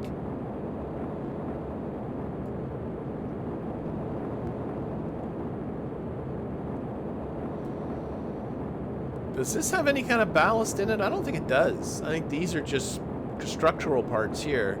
That's just a great big tank of fuel. Oh, wait, there's a ring here of some kind. Nope, that's just the cockpit. So there's nothing between those two. So no ballast, no RCS. We're at 1.5 kilometers per second.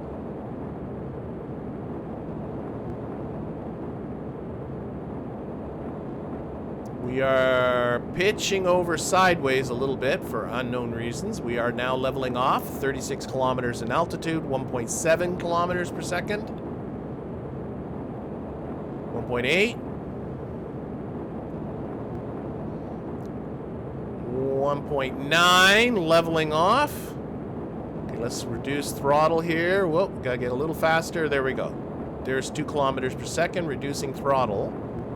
Reduce throttle a lot. Come on. Really sip that fuel at this point. Boy, I got the throttle reduced crazy. Oh, that's because we're dropping. That's why. We're dropping in altitude now that I've reduced. I got throttle almost down to nothing, but the speed is increasing, but that's because of the throttle. That's because we're losing altitude, but as long as we stay below 40, that doesn't matter. Except we are starting to get some heating things happening, I think. Don't want to come too low in the too low in the atmosphere. Okay, what do we got here? We got 1 minute and 16 seconds left. Feeling a little toasty. Feeling a little toasty.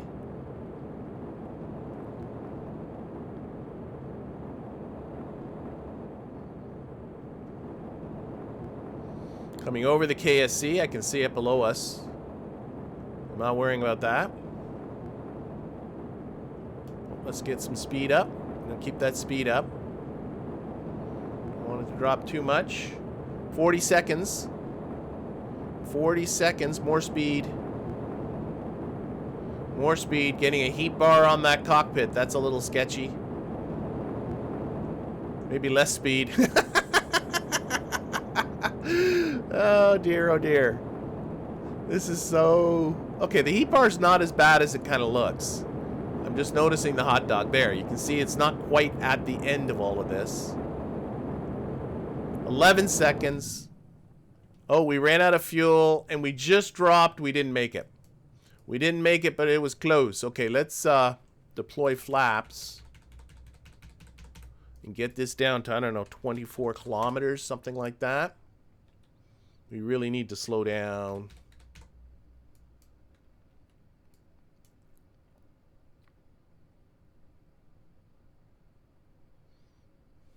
All right, we're out of the sketchy zone anyway. Didn't quite do the contract. Probably could have flown it a little. Well, remember we were going horizontal flight for the longest time. The sketchy part is kind of done. And we're slowing down a lot.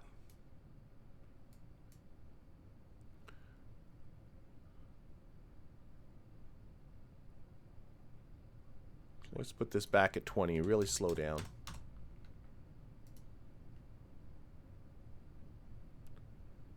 And probably turn around to that waypoint if we can.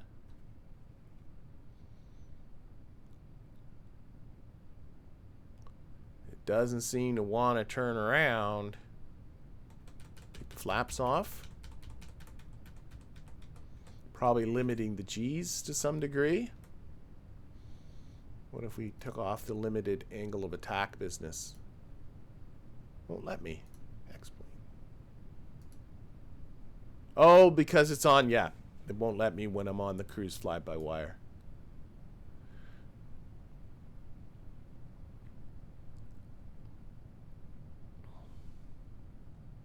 Boy, it really does. Okay, let's, 300 meters, drop, drop, drop, and turn. It's because it was trying to pull up. Just realized that I had that still set for 20 kilometers. Anyway, almost did it. So I got to think about what I'm going to do with this, right? So I got that other plane coming up short. Maybe take kind of look at this and try to learn some lessons from it. Maybe do the best of both worlds. I don't know, but I'm just looking at this and I'm looking at the time of the stream. I think I'm going to pick this up again next episode, but for now, I think I'm going to be drawing this one to a close. But I thank you for watching and hope to see you again for the next one.